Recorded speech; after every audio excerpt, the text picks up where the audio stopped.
Pertanian adalah sumber kehidupan. Jangan malu menjadi seorang petani karena petani sangatlah berjasa. Namun untuk menjadi seorang petani itu sendiri tidaklah mudah, perlu perjuangan dan kerja keras. Walaupun dalam kehidupan selalu ada keterbatasan, namun kebahagiaan dan keberkahan adalah menjadi yang utama.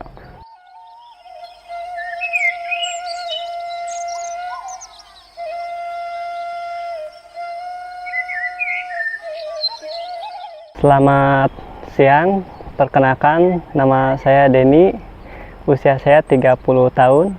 Saya seorang petani vanili di Bogor, tepatnya di Kampung Panghegarpam, wilayah Cijeruk.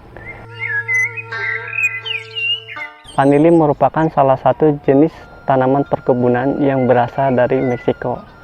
Vanili itu sendiri merupakan sejenis tanaman anggrek, tetapi dikenal bukan karena nilai hias ataupun keindahan bunganya, melainkan ekstrak dari buah vanili itu sendiri, di mana ekstrak buah vanili itu sendiri banyak digunakan sebagai bahan pengharum makanan dan minuman. Prospek vanili di Indonesia cukup menjanjikan, dikarenakan rempah-rempah ini memiliki nilai ekspor yang tinggi, sehingga vanili bisa dikatakan sebagai emas hijau. Vanili itu sendiri pernah mengalami kemerosotan harga di kisaran antara 200 sampai 250 ribu per kilo kering, dikarenakan adanya mafia-mafia nakal yang melakukan kecurangan. Mereka memanfaatkan rongga di dalam buah vanili dengan cara memasukkan serbuk pasir, yang kemudian setelah pasir itu masuk dan nyatu dengan tepung atau bubuk dari biji vanila itu sendiri, setelah adanya pengeringan atau penjemuran, mereka akan menyatu dan tidak akan terlihat seperti aslinya, sehingga mengakibatkan harga vanili saat itu betul-betul jatuh. Untuk harga jual vanili itu sendiri tergantung dari hasil kualitas panen petani tersendiri. Jika kualitas buahnya bagus atau baik, itu harga basah bisa mencapai 650.000 per kilo. Sementara untuk harga keringnya bisa mencapai 5,23 juta kering. Sebelum kita menanam vanili, ada beberapa langkah yang harus kita siapkan, seperti persiapan lahan dan penguasaan ilmu yang baik. Karena dengan persiapan lahan dan penguasaan ilmu yang baik tentu akan menghasilkan sebuah perkebunan yang baik pula. Karena dengan pengetahuan yang baik kita bisa mengetahui apa yang harus kita lakukan, terutama dalam budidaya vanili. Vanili itu sendiri kita harus mempersiapkan seperti bibit, kompos, atau bisa dibilang media tanam sebagai landasan utama untuk menanam vanili agar vanili bisa tumbuh dengan baik. Budidaya vanili ada dua metode yang bisa digunakan.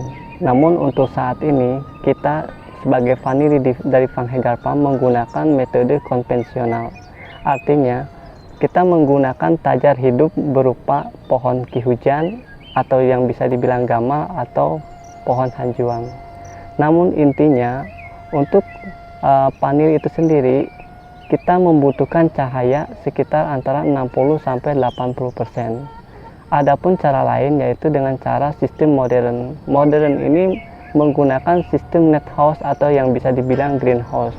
Biasanya mereka menggunakan net sebagai naungan untuk pengaturan sinar matahari, karena dengan net itu sendiri kita bisa mengatur kebutuhan matahari yang diperlukan untuk tanaman vanili, sehingga vanili bisa tumbuh dengan baik dan normal.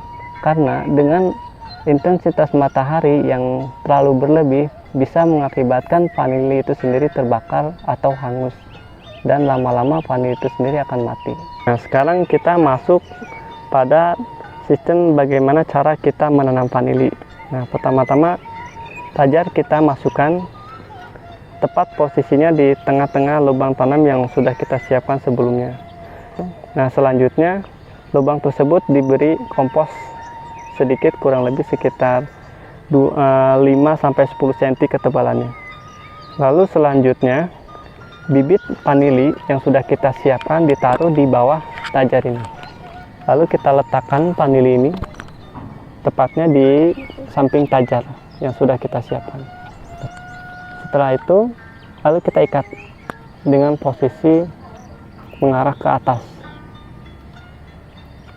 Fungsi daripada tali ini sendiri adalah untuk membantu vanili bisa merambat ke atas.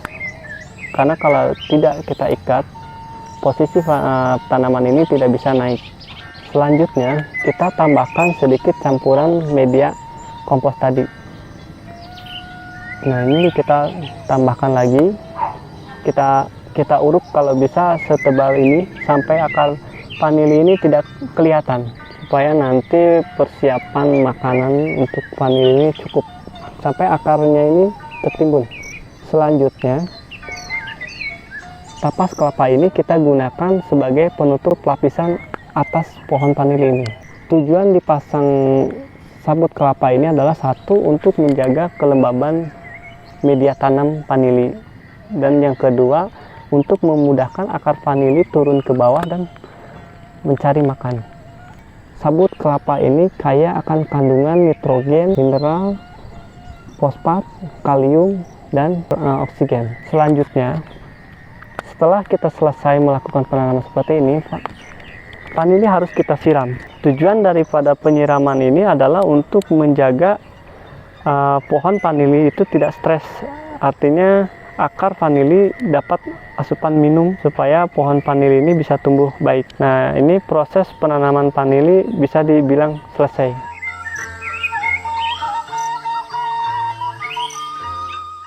Sebelum melakukan polinasi, saya mau memperkenalkan bagian dari bunga vanili itu sendiri.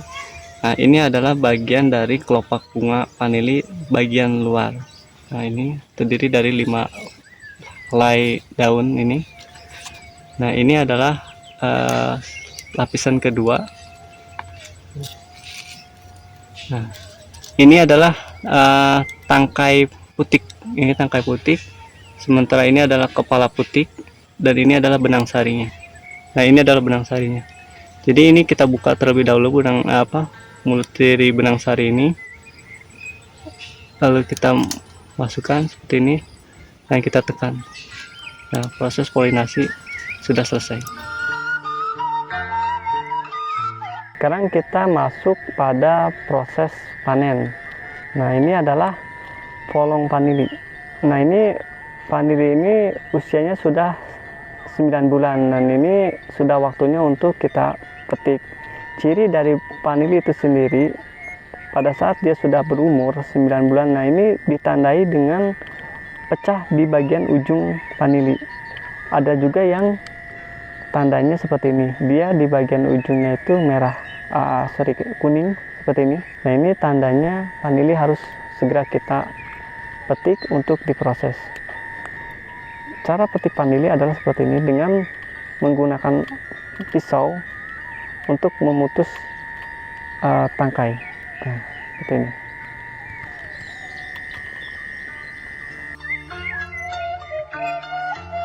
Untuk pasca panen vanili itu sendiri, vanili membutuhkan waktu 7-9 bulan.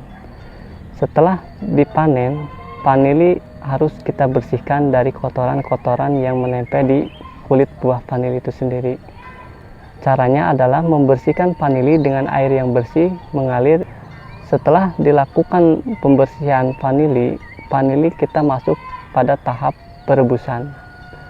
Vanili harus direbus selama kurang lebih 3 detik dalam air mendidih sekitar 60 derajat. Kenapa vanili harus direbus? Karena untuk membunuh bakteri atau jamur-jamur yang mengikut di kulit vanili itu sendiri. Artinya itu adalah bagian dari sterilisasi yang harus kita lakukan. Karena jika tidak dilakukan seperti itu, maka proses vanili akan sangat rentan sekali terhadap jamur. Vanili setelah direbus, maka dilakukan pemeraman selama kurang lebih 3 hari 3 malam dalam box tertutup. Selanjutnya Vanili setelah 3 hari pemeraman diangkat dan dijemur di panas matahari antara pukul jam 10 sampai jam 12 siang. Dan itu kita lakukan secara berulang selama 3 hari. Selanjutnya vanili maka dibuka dari bungkus untuk dijemur secara langsung di bawah terik matahari. Namun untuk jamnya sendiri itu dilakukan dengan jam yang sama antara jam 10 sampai jam 12 siang. Mengingat setiap usaha bernilai tinggi sudahlah tentu memiliki resiko yang tinggi pula, seperti halnya budidaya tanaman vanili. Besarnya permodalan, budidaya intensif, kemungkinan serangan penyakit hingga rawan pencurian seringkali menjadi resiko penyebab kegagalan yang perlu diantisipasi. Petani perlu memahami secara mendalam seluruh aspek teknis baik teknik budidaya termasuk penggunaan varietas unggul, panen, penanganan, pasca panen hingga pemasaran. Alangkah baiknya sebelum memulai budidaya mempelajari dan mengikuti dengan benar tahapan-tahapan dalam melakukan budidaya vanili itu sendiri.